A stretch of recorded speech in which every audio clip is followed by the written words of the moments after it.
Abra a sua Bíblia em algum lugar que você achar bem legal. Eu fico mais tranquilo quando eu brinco assim e alguém ri. Que teve um lugar que eu falei isso e os irmãos começaram a folhear mesmo a Bíblia. Eu acho que eles pensaram, hoje vai ser personalizado. Deus vai falar com cada um no lugar. Mas a verdade é que aquele dia saiu porque eu no hábito já falei, vamos abrir a Bíblia. E meu iPad travou, ele não ligava. E eu ficava tentando lembrar o texto. Né? E aí, como aquele negócio não ligava, vamos abrir a Bíblia e não chegava. E eu tentei fazer a gracinha. Né? E graças a Deus o texto apareceu depois. Primeira carta de Paulo aos Coríntios, capítulo 1, versículos 1 e 2. Para ficar bem completinho, vamos até o 3. O texto diz, Paulo, chamado pela vontade de Deus para ser apóstolo de Jesus Cristo, e o irmão Sóstenes, a igreja de Deus que está em Corinto, aos santificados em Cristo Jesus, chamados para ser santos, com todos os que em todo lugar invocam o nome de nosso Senhor Jesus Cristo, Senhor deles e nosso, graça a vós outros e paz, da parte de Deus nosso Pai e do Senhor Jesus Cristo. Nesse texto, o apóstolo Paulo, ele na verdade está na introdução, na saudação, aquelas palavras iniciais, e quando ele dirige essa palavra, ele endereça não apenas, como nós lemos aqui, a igreja de Deus está em Corinto, mas ele começa a falar de características das pessoas que compõem essa igreja. Em primeiro lugar, ele diz aos santificados em Cristo Jesus. Mas em segundo lugar, ele diz chamados para ser santos. Chamados para ser santos. E eu gostaria que você repetisse essa frase comigo. Diga, chamados para ser santos. Na verdade, eu quero usar essa frase, porque quase sempre que eu e você falamos da palavra chamado, a gente só pensa numa convocação para o ministério. Nós só imaginamos Deus colocando diante de nós uma missão. Mas, na verdade, o grande chamado, e se eu puder dar um tema a essa mensagem de hoje, seria o chamado. Com a ênfase aqui ao artigo definido o. Não estou falando de um, mas de o chamado. O grande chamado de Deus para mim e para você, eu quero tentar te mostrar pela palavra de Deus, envolve um projeto divino. Esse projeto de Deus para a humanidade se estende a cada crente sem exceção. Mas acredito que pesa com uma responsabilidade ainda maior sobre os ombros daqueles que querem estar envolvidos na liderança e no ministério. Porque uma das características e uma das marcas do ministério tem a ver com o exemplo. Tudo aquilo que a gente quer encorajar os outros a viver deve começar a ser praticado primeiro por nós mesmos na nossa própria vida. E essa declaração de Paulo, chamados para ser santos, eu quero colocar como o chamado. E de uma maneira especial, tentar te ajudar a entender que quando Deus começou a regulamentar o ministério a partir de Arão. Antes de Arão, nós vemos gente aparecendo na Bíblia sacerdote. Melquisedeque, por exemplo. A gente não sabe quem foi que ordenou e estabeleceu ele, né, como sacerdote. A gente olha para os patriarcas e vê os patriarcas exercendo as funções dos sacerdotes. Eles levantavam altares, eles sacrificavam, ninguém necessariamente os estabeleceu, ninguém determinou como seria a maneira de trabalhar no ministério ou de funcionar naquelas tarefas ou no papel sacerdotal. Mas de repente, a partir de Moisés, um novo tempo se inicia, e a partir de Arão, Deus inaugura uma nova era no ministério, onde ele estabelece prescrições, quem poderia e quem não poderia estar no ministério, quem deveria fazer o quê, como, quando e aonde.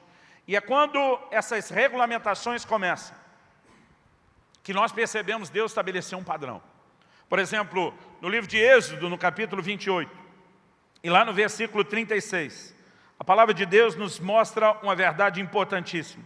Deus está dizendo a Moisés como deveria ser a roupa, ou a roupagem toda de Arão. E Deus começa a dar detalhes de toda a sua indumentária. O que ele deveria vestir, né? O Senhor fala da estola sacerdotal, do peitoral, da mitra, que era um símbolo de autoridade.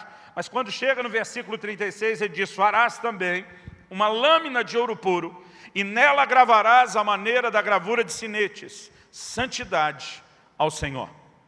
Deus estava dizendo, olha, o sumo sacerdote terá que usar uma lâmina de ouro na testa. Ela vai ser amarrada com estofo azul, ela que vai firmar a mitra, que é um símbolo da autoridade, mas toda vez que esse sacerdote vier a público, as pessoas vão olhar para ele, vão ver uma inscrição na testa dele, que fala não só do compromisso que ele deve ter com Deus, mas daquilo que o povo deve esperar dos ministros do Senhor, que é um compromisso de santidade. Então o que eu quero falar é tanto um projeto para a vida cristã, como inevitavelmente algo que de uma maneira ainda mais específica, talvez mais intensa, se aplica àqueles que querem servir a Deus de alguma forma, correspondendo com o Senhor no ministério. E eu quero começar, já que estamos falando de um chamado muito específico, que revela um plano e um projeto. Eu gostaria de trazer uma pincelada, um panorama do que é esse projeto. Eu acredito que a igreja dos nossos dias tem pecado e muito em não entender e, consequentemente, não ensinar de forma correta a doutrina da santificação. Então, se para alguns a gente chover um pouco no molhado, eu quero que você compreenda que é importante que ainda assim, por alguns minutos, a gente construa aqui, a gente junte as peças do quebra-cabeça e tente enxergar juntos o quadro maior. Então, abre, por favor, sua Bíblia comigo, lá na primeira epístola de Pedro, no capítulo 1. 1 de Pedro, capítulo 1, nós vamos ler a partir do versículo 14 até o versículo 16. 1 de Pedro 1, do 14 ao 16. O texto sagrado diz assim, como filhos da obediência, não vos amoldeis às paixões que tinhais anteriormente na vossa ignorância. Pelo contrário, segundo é santo aquele que vos chamou, tornai-vos santos também vós mesmos em todo o vosso procedimento, porque escrito está, sede santos, porque eu sou santo.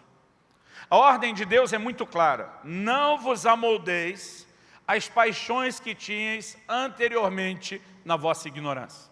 O que a palavra de Deus está dizendo, que a conversão, mesmo com a experiência do novo nascimento, da regeneração, da mudança de natureza, do Espírito Santo vir habitar em nós, são todos recursos divinos para que a gente viva uma vida de santidade. Deus não está dizendo que esse processo é automático. Deus está dizendo que é necessário um posicionamento para que a gente não volte a ter um modelo, para que a gente não se amolde às paixões de antes, do período da nossa ignorância. Aqui o Senhor nos apresenta uma visão muito clara, Ele diz, pelo contrário, em vez de se amoldar ao estilo anterior de vida, nós temos um molde, nós temos um padrão. A Bíblia diz, segundo é santo aquele que vos chamou, sede também vós santos em todo o vosso procedimento. A Bíblia diz, porque escrito está, sede santos, porque eu, Senhor, sou santo. Quando a Bíblia fala sobre isso, ela não está apenas falando de um código de ética. Ela não está apenas falando de um código de conduta que você precisamos ter. A Bíblia fala de um modelo, de um padrão que Deus tem e espera que seja refletido na terra através de nós, de mim e de você. E o modelo e o padrão é Ele. O texto não diz sede santos como eu sou santo, como às vezes nós declaramos. Deus diz sede santos porque eu sou. Agora, ainda que a gente não vai expressar essa plenitude de santidade no nível absoluto como de Deus, nós não deveríamos pensar que não é possível reproduzir o modelo de santidade de Deus, porque Ele disse que é. E nós precisamos entender que isso não é apenas uma proposta de Deus. Esse é o maior chamado. O texto que nós lemos de Paulo, ele começa dizendo que ele foi chamado para ser apóstolo, e que nós somos chamados para ser santos. O maior chamado de Deus para mim e para você não envolve necessariamente o fazer. O fazer deveria ser uma consequência. O fazer deveria ser um efeito colateral. O maior chamado tem a ver com o ser. E é dentro desse trilho que eu quero começar me movendo nessa noite da abertura do evento. Porque eu e você precisamos entender esse plano e esse projeto de Deus. Ele é o padrão, Ele é o modelo. Quando Jesus, o Deus encarnado, quando Jesus se fez homem, andou e caminhou nessa terra, Ele não apenas foi gerado sem pecado, mas a Bíblia diz que Ele venceu cada tentação, que Ele nunca pecou, e ele se torna o modelo, ele se torna o padrão. Deus, através de Jesus, está dizendo, era isso que eu esperava desde o início, quando o primeiro homem que passou a reproduzir semelhante tivesse feito e acabou não fazendo, que foi Adão.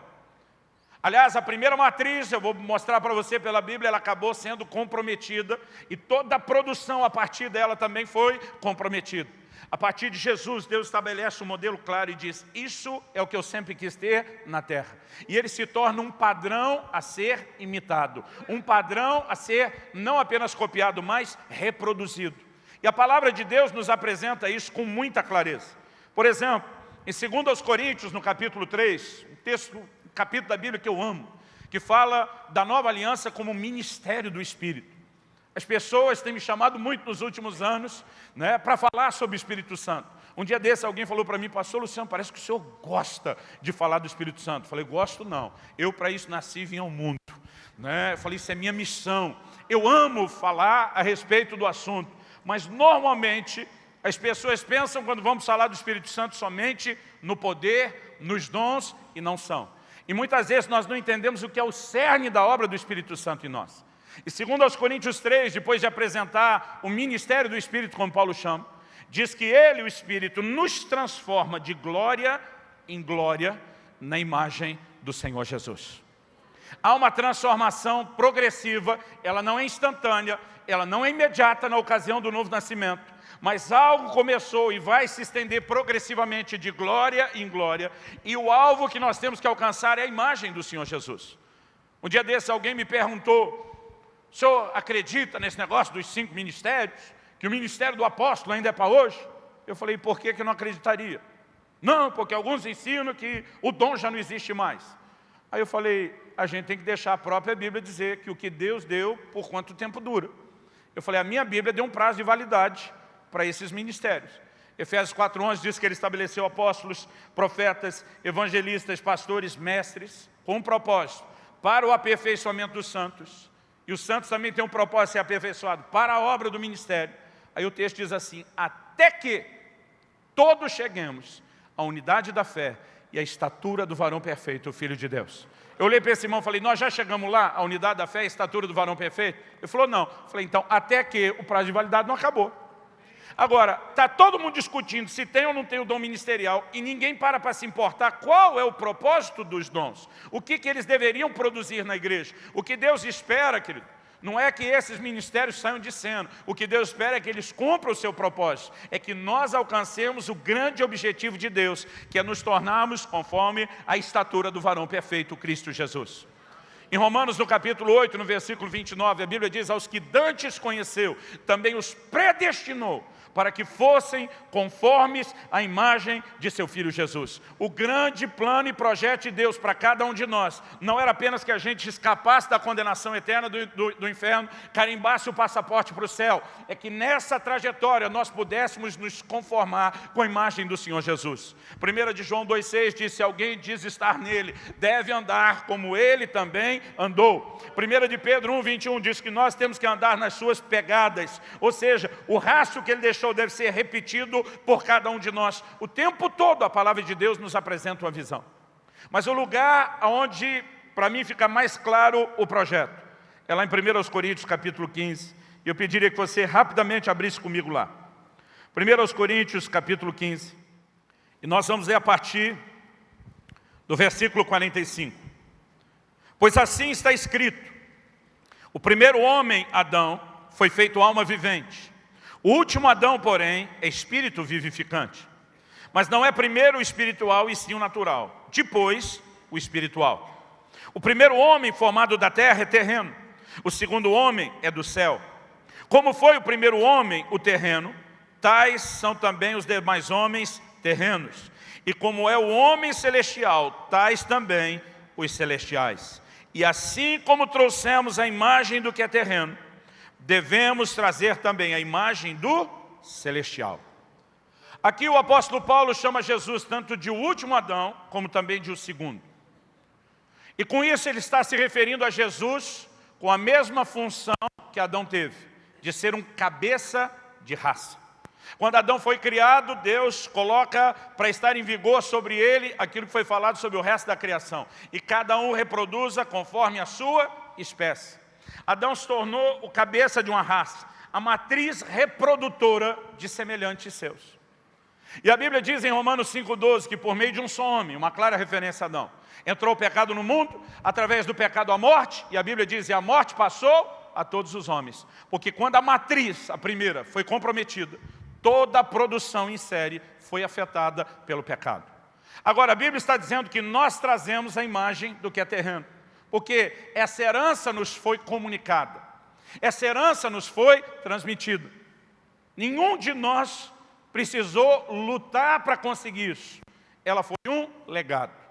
Agora, esse legado veio quando nós nascemos naturalmente. Quando Jesus tem uma conversa com Nicodemos e diz, importa nascer de novo. E Nicodemos tenta entender aquilo e diz, mas como um homem velho como eu vai voltar no ventre da mãe e nascer de novo? Jesus, não. O que nasce da carne é carne. Ele diz, seu primeiro nascimento definiu você como carne. E diz, o que nasce do Espírito, e esse seria o novo ou o próximo nascimento. Esse é Espírito. E Jesus estava apresentando a visão de algo, a única forma de deixarmos de ser parecidos com a primeira matriz, entrarmos num novo nascimento, que nos permite ser semelhantes à segunda matriz que Deus enviou para a terra. Jesus entra como filho unigênito, mas a Bíblia diz que ele veio para ser o primogênito entre muitos irmãos. Ele chega como um filho único, com uma clara intenção de reproduzir aquilo que ele veio trazer no sentido de um molde, de um modelo de Deus. A Bíblia diz, assim como trazemos a imagem daquele que é terreno, do Adão, nós precisamos trazer a imagem de Jesus, o último ou o segundo Adão, a imagem daquele que é espiritual. O plano e o projeto de Deus, para mim, querido, é muito claro. No entanto, o Evangelho nos nossos dias tem se tornado absurdamente antropocêntrico. Nós tentamos atrair as pessoas à igreja só para suprir as necessidades carnais e terrenas delas. E não estou dizendo que a gente não deveria tocar essa parte. Eu olho para o ministério de Jesus e vejo ele tocando as necessidades do povo. Porque muitas vezes era a forma de Deus poder demonstrar o seu amor e atraí-los. A gente costuma dizer que quem não vem pelo amor, vem pela dor. Mas eu não conheço um que veio pelo amor. Eu não tive nenhuma dor, me converti aos 3 anos de idade. Mas alguém falou para mim, se não aceitar Jesus, vai para o inferno. Pensei, não quero ir para o inferno, peguei Jesus. Vou dizer que amava ele no momento da decisão? Não. Eu comecei a amá-lo depois que eu fui conhecendo a ele. E esse Deus vai fazer de tudo para se revelar, para que a gente possa amá-lo. Eu não estou dizendo, querido, que necessidades das pessoas não deveriam ser tocadas. O problema é quando nós parecemos limitar o Evangelho a resolver problema terreno, em vez de apresentar o grande projeto de Deus, como não apenas levar as pessoas a escapar da condenação do inferno, mas serem transformadas conforme a imagem de Jesus. Nós estamos esse ano, está um barulho todo, 500 anos de reforma. Irmão, eu sou grato por tudo que foi reformado, mas tem muita coisa para ser reformada. E nós precisamos mudar o tom da pregação do Evangelho. Nós precisamos levar uma igreja a crescer até que alcance a estatura do varão perfeito, Cristo Jesus. Nós precisamos levar o povo a entender essa dimensão de chamado. Agora, eu acredito que um dos empecilhos a isso é que não entendemos a abrangência da obra de santificação. A santificação, ela é abrangente no sentido das partes do ser humano. E a palavra de Deus diz lá em 1 Tessalonicenses 5:23. O texto, para mim, fala de uma maneira muito clara, não só das 3 partes distintas do homem, espírito, alma e corpo, mas naquele apelo à santificação. Paulo, escrevendo aos Coríntios, ele fala de uma santificação completa. Ele fala sobre santificar o ser inteiro, integral. E diz, e o Deus da paz vos santifique em tudo, diz uma versão. Uma outra diz, vos santifique completamente. Uma outra diz, ele santifique o vosso ser inteiro. Eu acredito que isso nos está apresentando uma visão de santificação integral. Daí ele diz assim, e o vosso espírito e alma e corpo sejam conservados íntegros e irrepreensíveis na vinda de nosso Senhor Jesus. Além dessas 3 dimensões, que muitas vezes não entendemos como a obra de Deus alcança cada parte do homem, nós também muitas vezes não temos conseguido entender as etapas do plano e do projeto de Deus de santificação. O texto inicial que nós lemos começa dizendo o seguinte, aos santificados em Cristo Jesus. A conjugação está no passado, no pretérito. Já aconteceu. Quantos aqui podem testemunhar que foram santificados? Paulo escreve em 1 Coríntios 6, de 9 a 11, e ele fala do que alguns de nós fomos. Ele fala das práticas de pecados onde vivemos. Ele diz, tais fostes alguns de vós. Ele diz, mas fostes lavados, mas fostes justificados, mas fostes santificados em o nome do Senhor Jesus e no Espírito do vosso Deus. Fostes santificados. Já aconteceu. E Paulo está dizendo, aos santificados. Agora, essa turma que ele diz que já foi, ele diz, chamados para ser santos. Ele não está apenas dizendo chamados para preservar o que já receberam. Mas ele está falando, querido, de um processo agora de crescimento. Quando a Bíblia diz que nós somos transformados de glória em glória na imagem do Senhor Jesus, significa que ninguém começou vivendo a plenitude do que é Cristo. Quando Paulo diz aos Gálatas, meus filhinhos, Gálatas 4,19, porque de novo sinto dores de parto até que Cristo seja formado em vós. Ele fala de uma formação da pessoa de Jesus em nós. Ele não está dizendo que Jesus entra no nosso coração quando a gente converte, como fosse um menino que nasceu em Belém. E agora, aos poucos, ele vai... Não é esse crescimento. Quando fala de Cristo ser formado, é o caráter de Cristo. É a reprodução da imagem dele, porque isso não é instantâneo. Eu nunca vi um crente converter e instantaneamente se conformar à imagem de Jesus. Isso é um processo. Agora, alguns não entendem o que já aconteceu.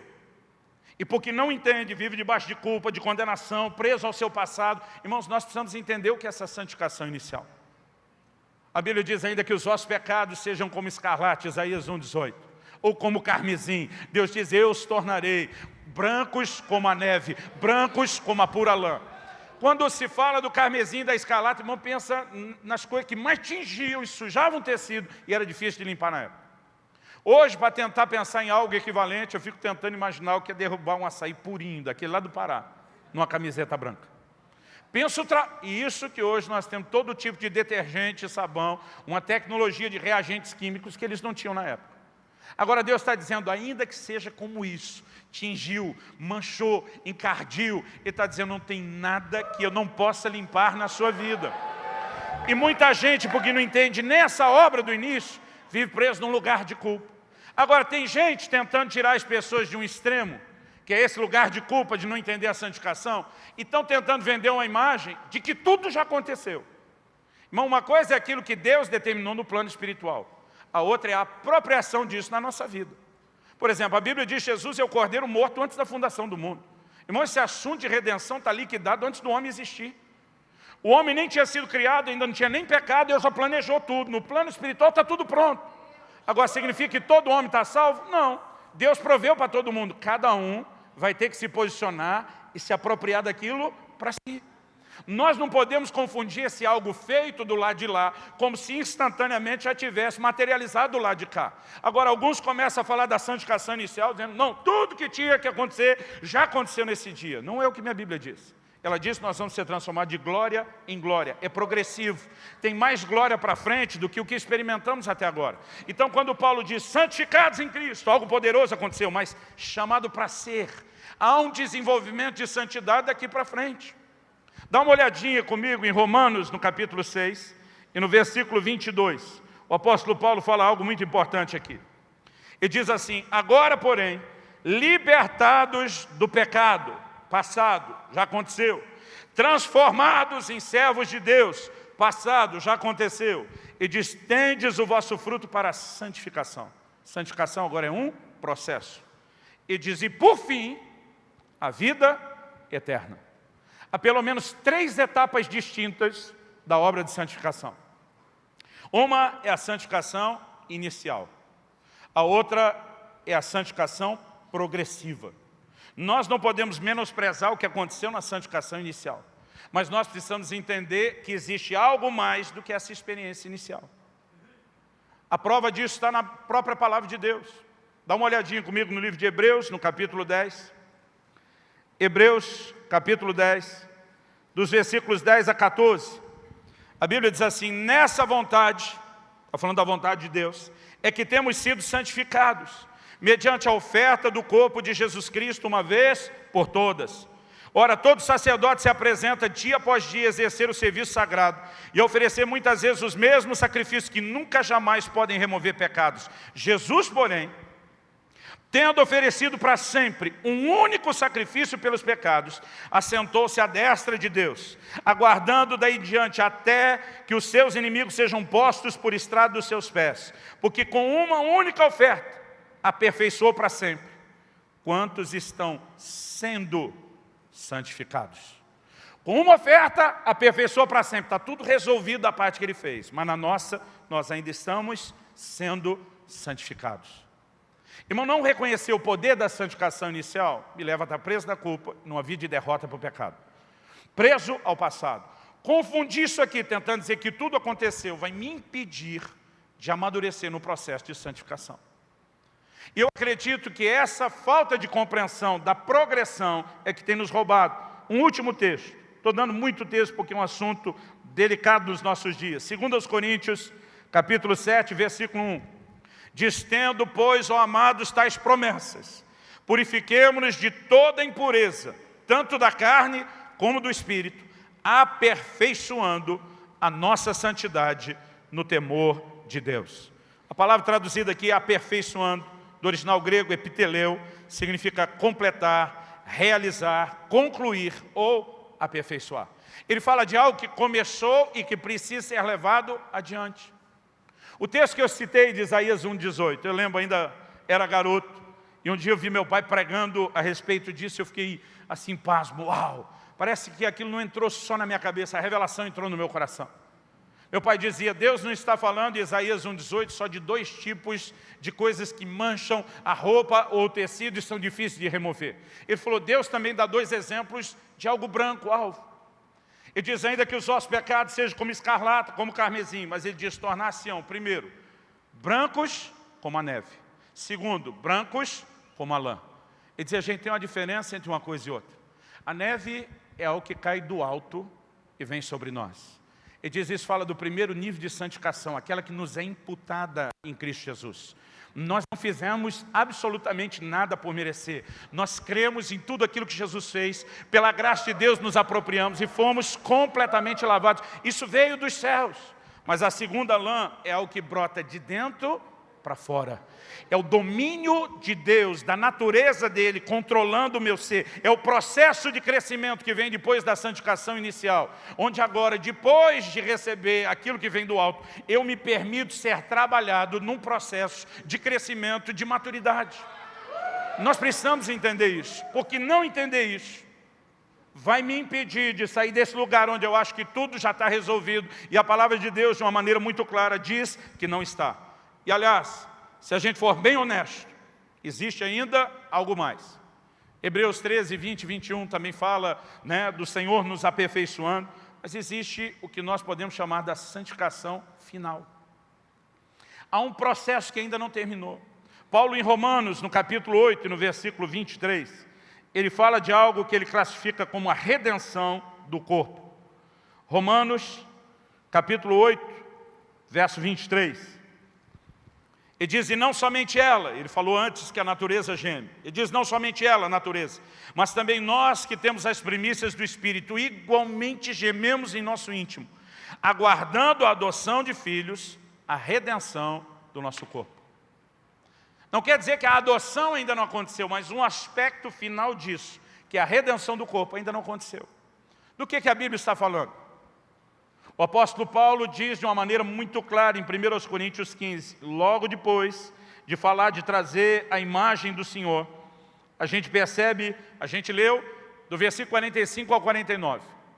A partir do versículo 50, que está na continuação de reproduzir a imagem de Jesus, a Bíblia diz, isso afirmo, irmãos, que carne e sangue não podem herdar o reino de Deus, nem a corrupção herdar a incorrupção. Eis que vos digo um mistério, nem todos dormiremos, mas transformados seremos todos, no momento, no abrir e fechar de olhos, ao ressoar da última trombeta. A trombeta soará, os mortos ressuscitarão incorruptíveis e nós seremos transformados. Porque é necessário que esse corpo corruptível se revista da incorruptibilidade e que o corpo mortal se revista da imortalidade. E quando esse corpo corruptível se revestir de incorruptibilidade e o que é mortal se revestir da imortalidade, então se cumprirá a palavra que está escrita, tragada foi a morte pela vitória.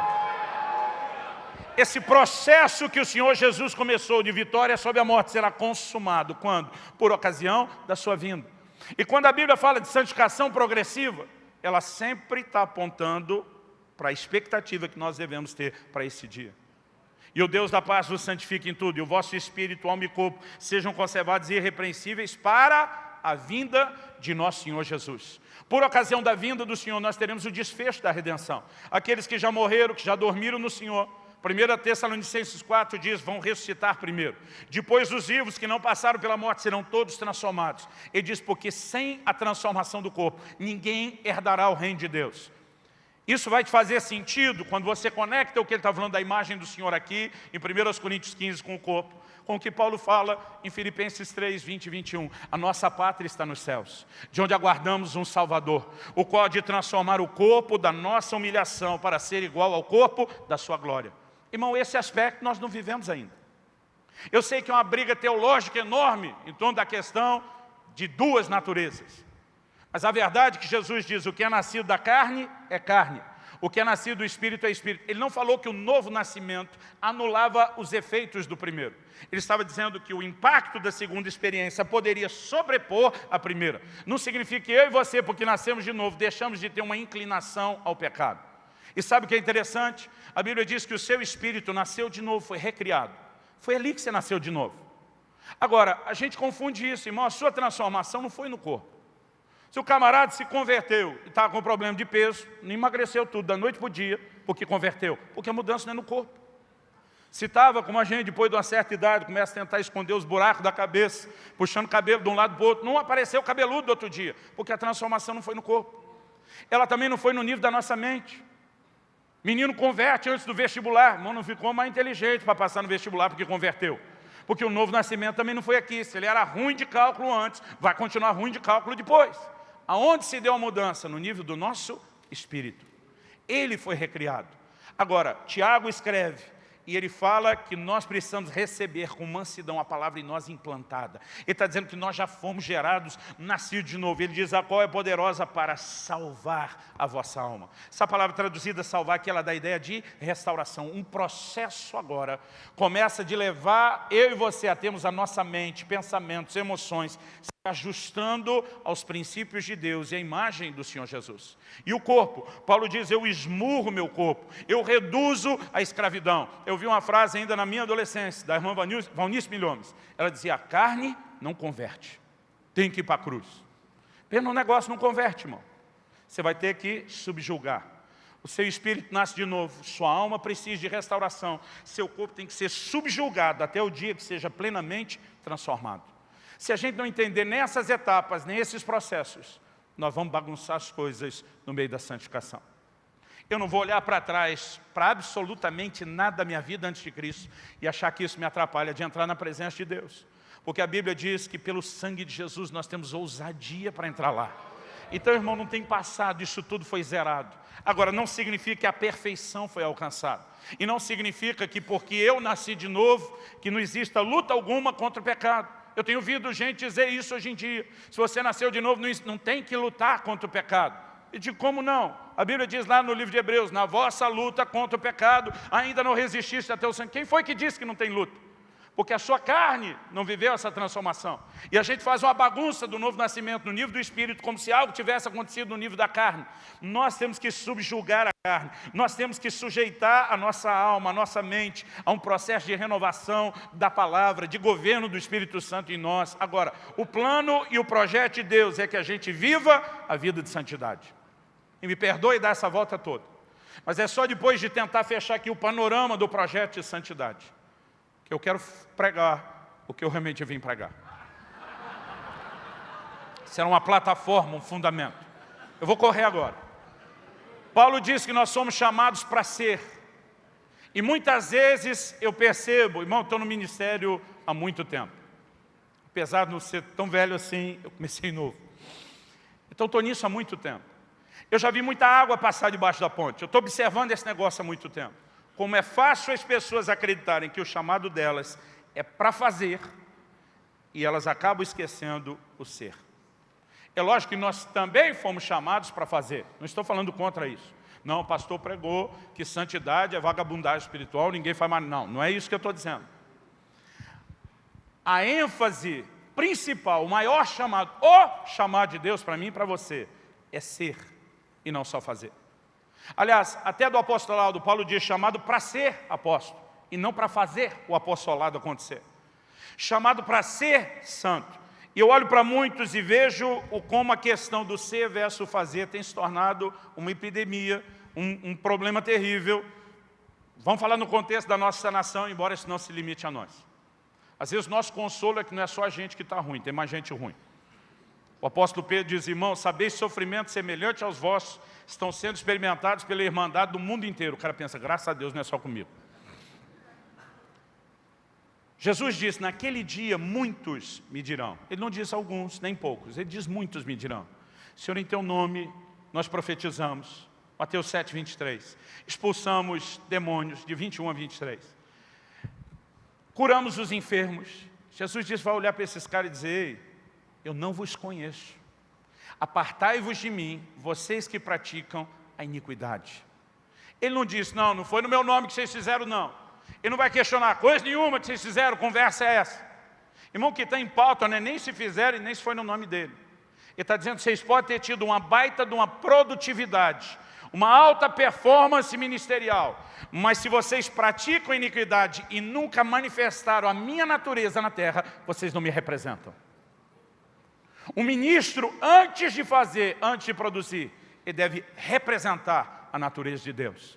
Ele deve ser comprometido com a santidade. É por isso que Arão, o primeiro ministério regulamentado, já tinha que vir a público com a lâmina de ouro. Santidade ao Senhor. O que Deus mais espera dos seus ministros, querido, é esse posicionamento de compromisso com Deus. A gente tem vivido uma verdadeira revolução de voltar a igreja nas casas, a liderança leiga. E a maioria das igrejas trabalha com um grupo pequeno, dê o nome que for. Lá na nossa nós chamamos de céu. Todo mundo fala do conselho de Jetro. Êxodo 18. Jetro chega para Moisés e diz, você não pode pastorear uma grande multidão sozinho. E de fato, irmão, se como igreja, nós queremos cuidar bem de muita gente, não existe pastor, não existe líder que dê conta de fazer isso sozinho. Aí Jetro vai lá e diz para Moisés, levanta líderes, chefes de 10, de 50, né, de 1000. Mas o que normalmente eu não vejo a gente falar, nem no contexto de quem trabalha com os grupos pequenos, não vejo se falar muito sobre isso, é as qualidades que Jetro diz que esses líderes tinham que ter. Homens que aborreçam a avareza. Ele começa dizendo, tem que ser gente de integridade, homens de verdade. Irmão, o primeiro requisito antes de terceirizar o ministério, vamos dizer assim, separe gente séria. Agora, isso não está lá só no Velho Testamento. Quando você chega no Novo Testamento, nós temos uma réplica do lado de cá dessa versão lá, que é quando os apóstolos começam a levantar os diáconos.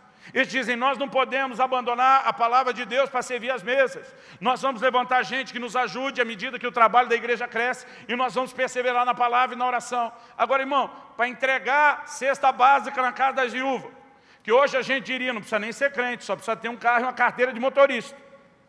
Eles dizem, tem que ser homens cheios do Espírito Santo. E aí você começa a ver a lista de características. Não importa o tipo de função que se exercia, tinha que ter compromisso com Deus, tinha que ter bom testemunho dos que são de fora, tinha que ter exemplo, tinha que ter caráter. Quando Paulo escreve a Timóteo, ele começa dizendo, olha, se alguém almeja o episcopado, se quer ser líder, ele diz, excelente coisa almeja. Ele diz, convém, porém, que o bispo seja, 2 pontinhos. E aí vem uma lista de qualificações, começando de irrepreensível. E aí quando ele fala do bispo e do diácono, lá em 1 Timóteo 3, se você juntar as características dos dois, cortar aquelas que repetem, você tem 16 características explícitas. Uma 17ª a gente pode discutir, implicitar ou não está, vai depender a linha teológica de cada um. Mas no mínimo as 16. Dessas 16, só uma envolve habilidade. Seja apto para ensinar. Todas as outras 15 são traços de caráter. Agora, qual o problema? Nós temos um processo de produção de liderança, que é mais ou menos o seguinte, você tem um chamado, vai para o seminário, fica 4 anos enfornado, aprendendo teologia, todo o conhecimento que você puder, e depois volta para ensinar e falar as coisas bonitas que a gente quer ouvir. Irmão, não estou falando contra alguém capacitado para ensinar. Meu ministério é ensino. Não estou falando contra. Estou dizendo que essa é uma de 16 características. As outras 15 são traços de caráter. Agora, a maioria dos amigos que eu conheço, que passaram 4, 5 anos no seminário, diz, eu tive aula de hebraico, eu tive aula de grego, aula de filosofia, antropologia, mas eu nunca tive uma aula de caráter. Porque nós focamos toda a nossa formação em cima de uma habilidade. E deixamos de tratar como importante aquelas outras características que deveriam ser reproduzidas. São traços de caráter. Irmão, o plano e o projeto de Deus não mudou. O que Deus está atrás não é só de gente habilidosa e cheia de performance. Aliás, de vez em quando, Deus vai olhar para alguns de alta performance e dizer, eu estou a ponto de descartar você. Não é o que a gente vê lá em Apocalipse, no capítulo 2? Carta ao anjo da igreja de Éfeso. O Senhor diz, conheço as tuas obras, o teu labor, a tua perseverança. Irmão, pensa numa igreja de alta performance. Até eu queria pastorear aquele povo. E ele não fala só da performance, o labor. Irmão, conhecer a obra é uma coisa, labor, os caras estão suando. E perseverança é, nós já estamos sem força, mantendo o gás da determinação do lado de dentro. Deus diz mais, ele diz, suportastes provas por causa do meu nome e não desfaleceste. A igreja, além de alta performance, tem resiliência. Ele ainda diz que tinha controle de qualidade, puseste à prova os que dizem apóstolos e não são, e os achaste mentirosos. Mas ele diz, tenho porém contra ti, que abandonaste o teu primeiro amor. Todo dia um irmão falou para mim, pastor, ora por mim. Falei, pelo quê? Falei, estou em crise. Falei, qual a sua crise? Perdi o primeiro amor. Falei, não, então você não está em crise, você está em pecado. Porque para o camarada perder o primeiro amor, Deus diz, lembra de onde caíste, ele chamou de queda. E diz, arrepende. Irmão, se o maior mandamento é amá-lo de todo o coração, alma, entendimento e força, não amá-lo com tudo que deveria, é quebrar o mais importante dos mandamentos. Isso não é a crise, isso é pecado. E aí Deus olha para esse camarada e diz, você pode ter a performance que for. Se você está tropeçando no primeiro mandamento, de duas uma, ou você arrepende e volta à prática das primeiras obras, porque graças a Deus tem conserto para quem tropeça. E diz, ou eu vou tirar o seu candeeiro, a sua igreja. Apocalipse 1 diz que João vê 7 candeeiros e 7 estrelas. O anjo explica, os 7 candeeiros são as 7 igrejas da Ásia. As 7 estrelas são os anjos, os mensageiros das igrejas. Agora Deus está falando com um dos anjos. Eu tiro o candeeiro que eu te confiei. Sabe o que ele está dizendo? Você pode ter performance, você pode ter resiliência, você pode ter controle de qualidade. Mas se o seu coração se afastou de mim, eu não quero ter você à frente da minha igreja. E essas coisas precisam voltar a ser ditas, querido. Essas coisas precisam voltar a ser faladas. Em 1 Coríntios, no capítulo 9, no versículo 27, talvez é onde Paulo mais nos mostra que o ministério é baseado no exemplo. O apóstolo Paulo diz, eu esmurro o meu corpo e o reduzo à escravidão, para que depois de ter pregado eu não venha a ser desqualificado. Essa palavra desqualificado no original, ela significa ser reprovado. Agora, irmão, vamos pensar. O cara já está no ministério, está falando hipoteticamente dele mesmo.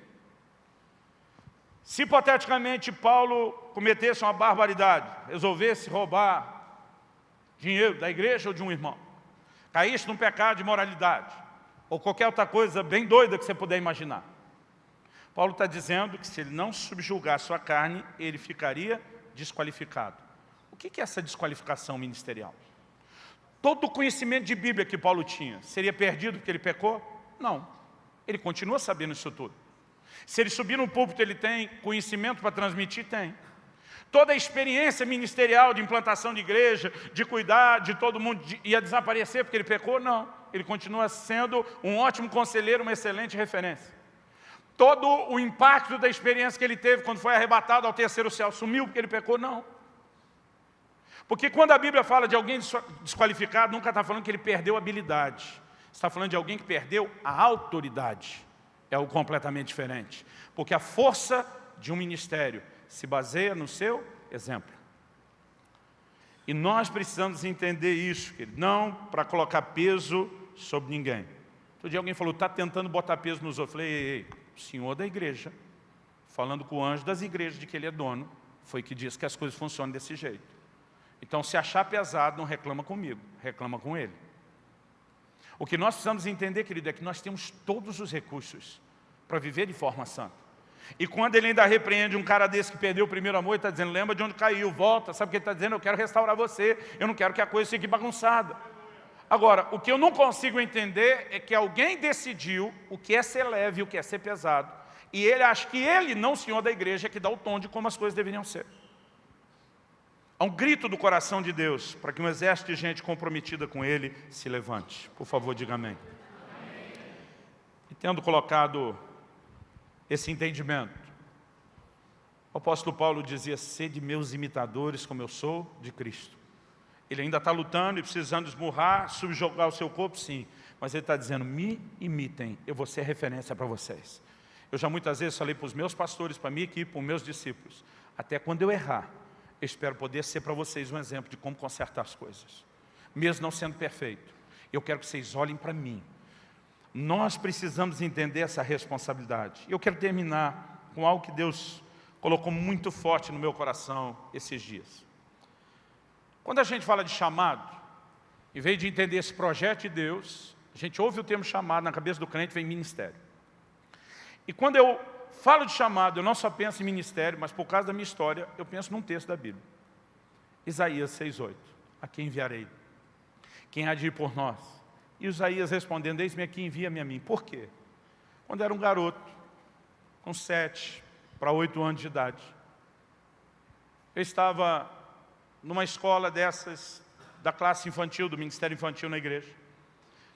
E uma missionária que trabalhava com índios da Amazônia veio contar para a gente. A gente achou muito legal. Aprendeu a cantar as músicas em Tupi-Guarani, que eu lembro até hoje. Ouviu histórias, ela mostrou fotos.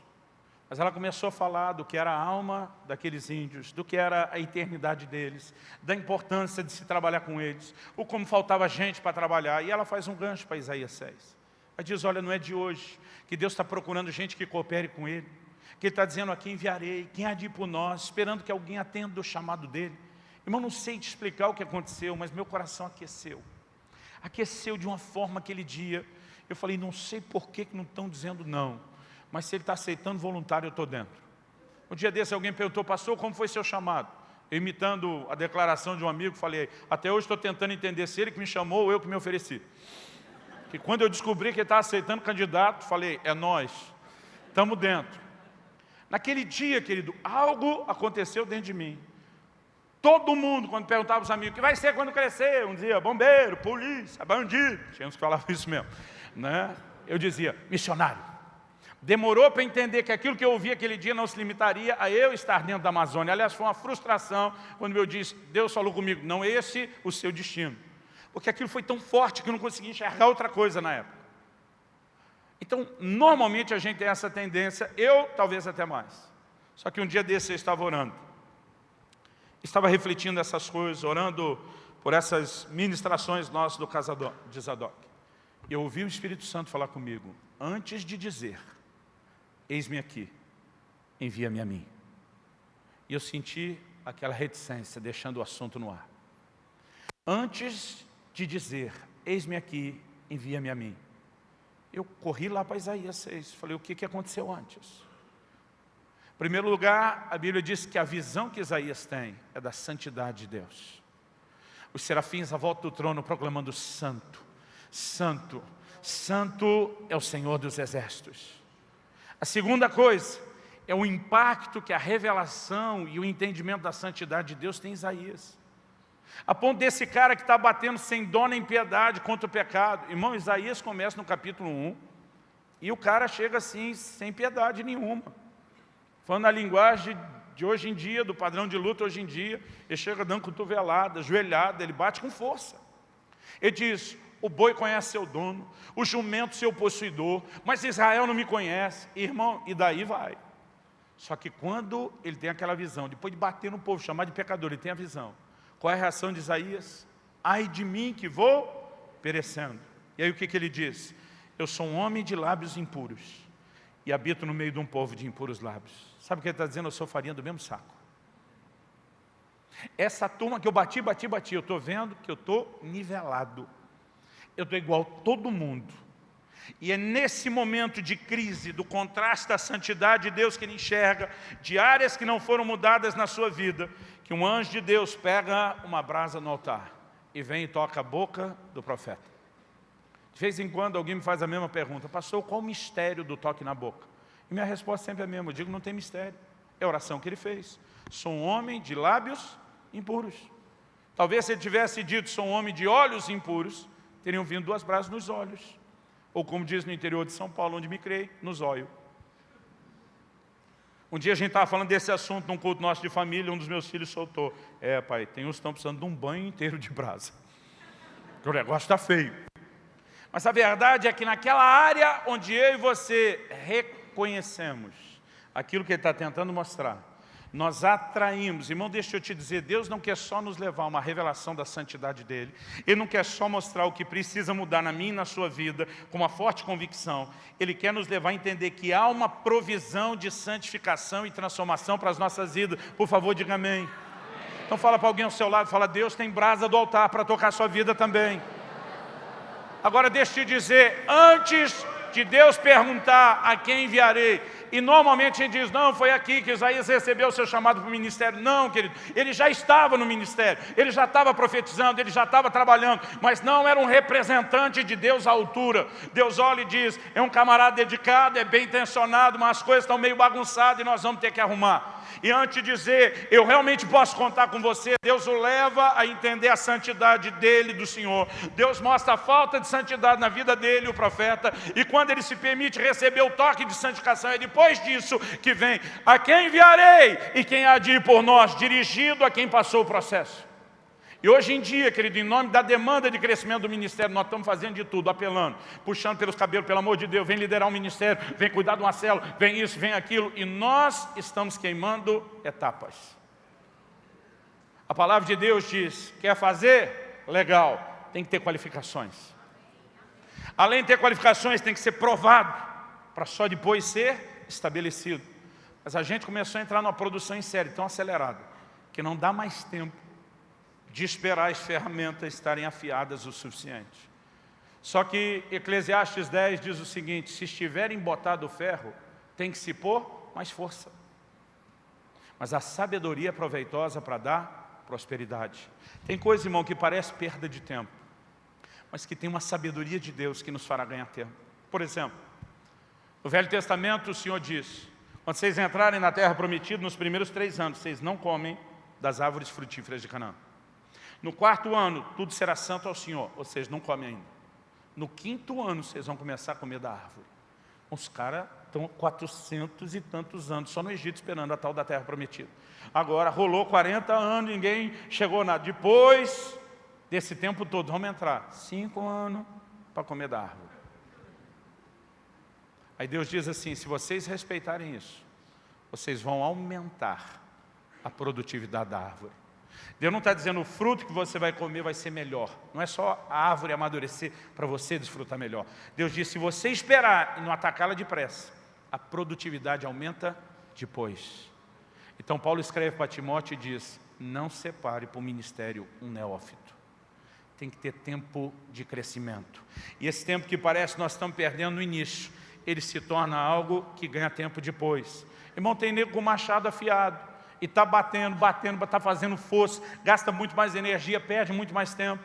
Agora, por que não para afiar o machado? Não tem tempo para parar o machado. Mas, irmão, esse tempo parado afiando significa que você vai ganhar muito mais tempo depois do que o que parou para afiar. E nós estamos fazendo alguma coisa parecida, quando a gente leva as pessoas a acreditar que elas só têm que fazer. Há um grito do coração de Deus. Eu quero que você fique em pé, nós vamos orar. Há um grito do coração de Deus, para que a gente corresponda com ele. Um dos textos que eu mais citei para a minha liderança até hoje é 1 Coríntios 15, 58. Quando Paulo diz: irmãos, sede firmes, inabaláveis, sempre abundantes na obra do Senhor, sabendo que no Senhor o vosso trabalho não é vão. Principalmente essa última parte. Era o texto que eu mais usava para dar o gás na turma. Vamos manter a produtividade, não vamos deixar o negócio cair, vamos que vamos. Mas um dia desses, Deus falou comigo e disse: você percebeu que antes de mandar ser sempre abundante na obra, a ordem é ser firme e inabalável. E você está tentando manter gente abundante, sem dar a eles firmeza, suficiente. A gente precisa entender que as pessoas não serão formadas somente em salas de aula. Elas precisam de discipulado, elas precisam de confronto, elas precisam de ajustes, elas precisam de tempo. Não significa que não vão fazer nada. Eu acredito que há coisas que nós vamos dosando. O crente pode falar de Jesus a partir de que momento? A mulher samaritana, encontrou Cristo e já saiu puxando a cidade. Quando ele fala de não ser neófito, ele já está falando de um outro nível de autoridade dentro da casa de Deus bem maior. Eu não estou dizendo que ninguém faz nada. Mas nós precisamos entender que essa progressão não envolve só a habilidade de fazer, mas a resposta de ser. Porque o maior chamado não é para fazer. O fazer vai ser uma consequência. Vai ser efeito colateral. Vai ser inevitável. Meu pastor, ele repete sempre uma frase: ovelha sadia da cria. Quando nós levamos as pessoas a um lugar de crescimento, irmão, eu fico pensando, Jesus falava para os caras, não conta para ninguém o que eu falei para você. Nem Jesus mantinha os caras que foi curado quieto. Os caras desobedeciam, o próprio Jesus curou eles. Saía contando para todo mundo. Um dia desse eu falei para a igreja, gente, eu vou tentar essa psicologia reversa com vocês. Não fala de Jesus para ninguém, está proibido, para ver se vocês saem e desobedecer a gente. Mas o que acontecia não é que eles queriam contrariar Jesus. Quem está debaixo do impacto de uma experiência tão forte, não consegue manter silêncio. Quem está entendendo? Agora, quando levamos as pessoas a viver intensamente aquilo que Deus tem, será inevitável que elas transbordem. Será uma consequência. Eu gostaria que nesses dias a gente pudesse alinhar. Nós vamos ter palavras que vão nos confrontar muito. Nós vamos ter palavras que vão nos encorajar muito. Mas que o seu coração pudesse estar aberto para não apenas fortalecer o entendimento de como as coisas devem ser, mas para dar a devida resposta a Deus. Eu queria ter um momento de oração com vocês agora, onde você realmente pudesse checar o seu coração e se perguntar, antes de dizer, Senhor, eis-me aqui, envia-me a mim. Eu de fato tenho vivido esse processo de entender sua santidade, de me deixar ser impactado por ela. Eu tenho vivido esse processo de permitir que a brasa do altar toque essas áreas da minha vida que existem uma necessidade tão clara e específica. Porque se eu e você estivermos tentando atender o chamado só do fazer, nós estamos ignorando o maior chamado, que é o chamado do ser. Fala com Deus no seu lugar. Eu pedi para você ficar em pé por força do hábito. Você pode orar em pé, sentado, de joelho, no seu lugar, aqui à frente, para as laterais ou para o fundo, como você achar melhor. Mas eu gostaria que por alguns instantes você colocasse seu coração diante de Deus. Você pudesse, de fato, não só checar como está o seu coração, mas você pudesse colocar diante do Senhor, dizendo, Deus, eu quero tomar uma atitude, eu quero tomar uma postura, de entrar nesse lugar, eu preciso conhecer a Tua santidade, eu preciso dessa revelação que Isaías teve, eu preciso do impacto que essa revelação teve na vida de Isaías, eu quero enxergar a Sua santidade, eu quero enxergar as áreas da minha vida que ainda precisam de mudança, eu quero me deixar ser trabalhado pelo Senhor. Fala com Deus. Espírito Santo, vem sobre nós. Se o Senhor não vivificar essa palavra, vai ter sido só uma aula, uma palestra qualquer. E nós clamamos por mais do que informação. Nós oramos que a Tua palavra nos atinja, alcance o nosso coração de forma certeira, impactante. Nós oramos que ela cumpra o propósito pelo qual foi enviada. Nós oramos que o Senhor possa encontrar em cada um de nós o devido nível de resposta a Ti. Ah, Senhor, em nome de Jesus nós oramos. Eu oro por cada um dos meus irmãos e irmãs nesse lugar, aqueles que serão alcançados depois por essa palavra gravada. Senhor, eu clamo em nome de Jesus que nessa hora o Espírito de Deus possa fazer algo diferente. Que esses dias sejam dias de perceber a Tua santidade como nunca antes. Que esses dias sejam dias de perceber o que precisa ser mudado em nós como nunca antes. E que esses dias também sejam dias de um batismo de fogo, onde a brasa do altar, onde a provisão de santificação do Senhor toca as nossas vidas. Nós oramos em nome de Jesus, não só aqui, não só agora, não só nesse momento. Pai, ao longo de todo esse evento, em todo esse fim de semana, nós oramos que o Espírito de santidade, como é chamado o Teu Espírito nas Escrituras, se mova nesse lugar. Nós oramos por uma experiência santificadora mais profunda. Nós oramos por um batismo de fogo. Em nome de Jesus.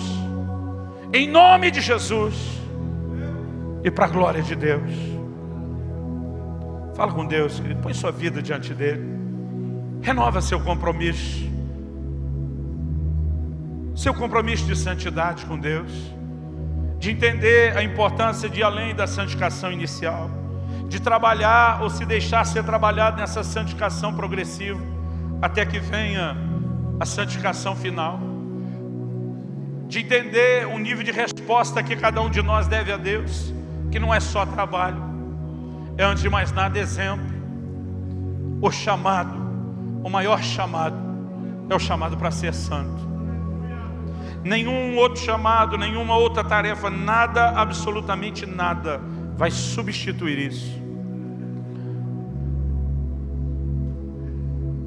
Abre os nossos olhos, Senhor.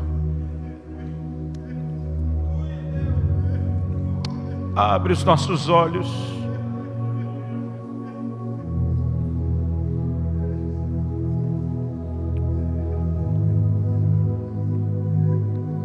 Tua palavra diz: quem tem ouvidos para ouvir, ouça o que o Espírito diz à igreja. Nós não queremos que isso entre por um ouvido e saia por outro. Nós não queremos ser meros ouvintes. Nós queremos ser praticantes da Tua palavra. Nós não queremos sair daqui só com informação a mais. Nós queremos sair testemunhando a brasa do altar. Tocou a minha vida.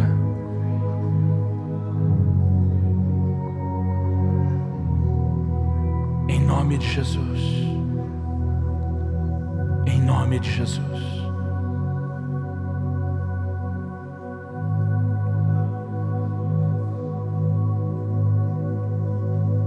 O que nós estamos ouvindo aqui tem dois propósitos. Um deles é nos encorajar a um compromisso para que a gente não peque, para que a gente não falhe. É preventivo o primeiro propósito. O segundo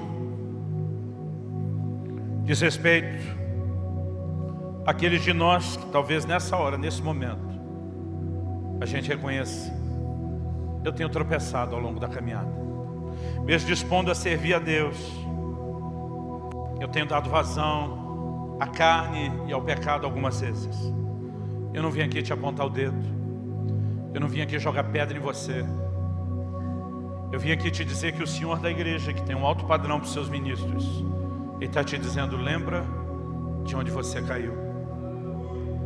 Arrependa-se e volte à prática das primeiras obras. A casa de Zadok tem tido duas marcas muito fortes.